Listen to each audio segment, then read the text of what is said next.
Le Nutella, c'est une pâte à tartiner qui est devenue au fil du temps un produit culte du goûter des Français et des obèses aussi. Tiens, en parlant d'obèses, sachez que les Français sont les champions du monde en matière du Nutella. Oui, vous avez bien Hein? entendu, les Français représentent seulement 1% de la population mondiale, mais ils mangent à eux seuls 26% de la production de Nutella. C'est donc grâce à eux que cette pâte à tartiner est devenue une icône de la malbouffe et de l'obésité.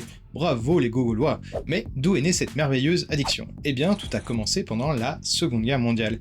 Une période sombre où les Italiens manquaient de tout, même de fèves de cacao pour faire du chocolat. Heureusement, un confiseur du nom de Pietro Ferrero eut l'idée géniale d'utiliser des noisettes qui poussaient abondamment dans la région pour créer une pâte à tartiner à mettre sur son pain. Simple, rapide et efficace, cela lui a permis à la fois de sauver son commerce et d'éviter que les petits gamins italiens crèvent de faim. Cette pâte à tartiner a rapidement connu le succès en Italie, mais ce n'était pas encore suffisant pour les Ferrero. Ils ont alors décidé d'améliorer la recette en y ajoutant encore plus de noisettes et en la rendant plus facile à tartiner, notamment avec la fameuse huile de palme. Et c'est ainsi que le Nutella est né, dans son fameux pot en verre qui continue de faire des ravages dans les systèmes graisseux de millions de personnes dans le monde entier. Aujourd'hui, des millions de tonnes de Nutella sont vendues dans plus de 160 pays, et vous savez quoi? La recette n'a pas changé, toujours des noisettes, du cacao, du sucre et de l'huile de palme pour que vous n'ayez pas à faire trop d'efforts pour tartiner votre Nutella sur votre pain. Après tout, pourquoi se fatiguer quand on peut avoir de l'huile de palme pour nous faciliter la vie? Alors chers amis, n'hésitez pas à vous en mettre plein la panse avec du Nutella, après tout, la vie est trop courte pour se soucier de sa santé, n'est-ce pas?